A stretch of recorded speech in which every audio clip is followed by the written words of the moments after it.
nama saya Yuratul Munawaroh dari program studi pendidikan guru Madrasah Ibtidaiyah dengan nomor induk mahasiswa 2220201107. Tugas ini guna untuk memenuhi tugas mata kuliah Ilmu Pengetahuan Alam Madrasah Ibtidaiyah.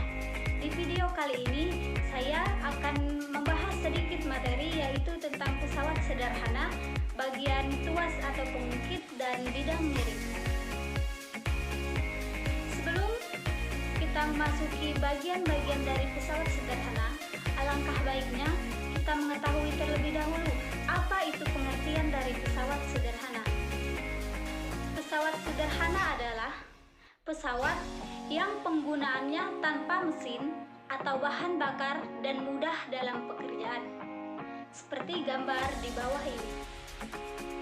Dapat diamati bahwa pekerjaan yang dilakukan menjadi lebih mudah dilakukan dengan menggunakan pesawat sederhana.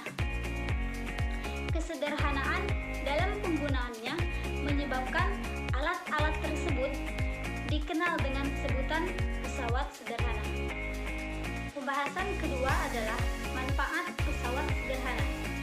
Manfaat pesawat sederhana adalah 1. Untuk mempermudah pekerjaan manusia, baik dari segi pengangkutan maupun pekerjaan manusia dalam jarak yang jauh. Yang kedua, energi yang kita keluarkan juga dapat dihemat. Yang ketiga, waktunya jadi lebih singkat.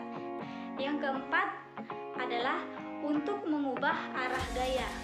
Yang kelima, untuk menghasilkan gaya yang lebih besar dengan gaya yang kecil. Yang keenam, yaitu untuk memindahkan atau merubah arah gaya, misalnya putaran kincir air digunakan untuk menumbuk padi. Yang terakhir adalah untuk merubah kecepatan. Jenis-jenis pesawat sederhana, yaitu yang pertama, tuas atau pengungkit. Yang kedua adalah bidang miring. Pengertian tuas atau pengungkit adalah pesawat sederhana yang berupa batang yang dapat berputar ke arah satu titik tumpu dan berfungsi untuk memindahkan gaya. Misalnya linggis, tang, dan lain-lain. Bisa kita lihat seperti gambar di bawah ini. Bagian-bagian pengungkit atau tuas yaitu 1.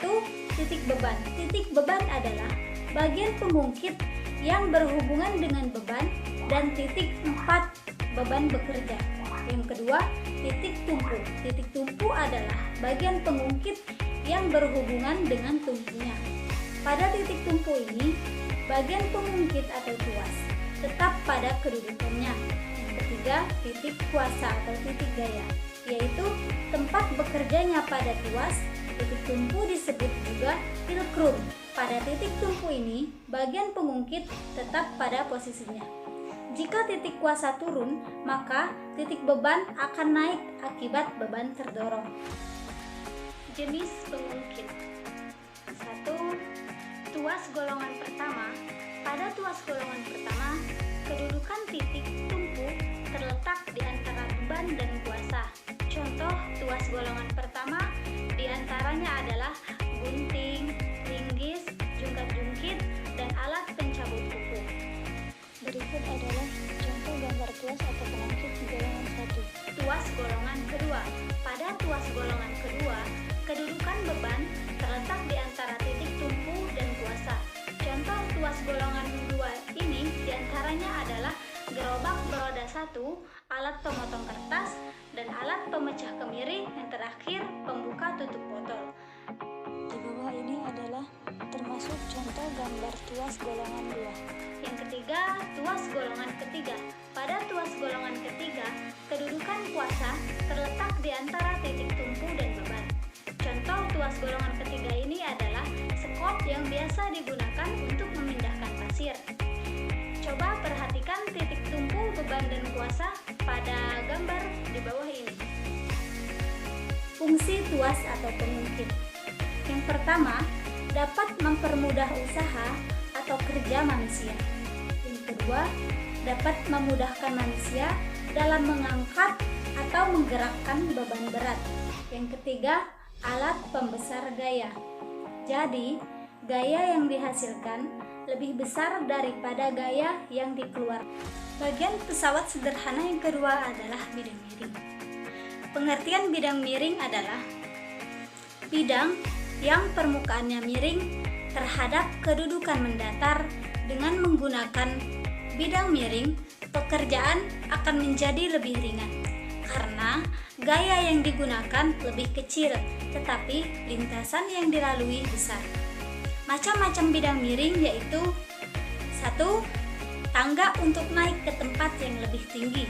Yang kedua, papan yang dimiringkan untuk memudahkan kerja, misalnya menaikkan drum ke mobil.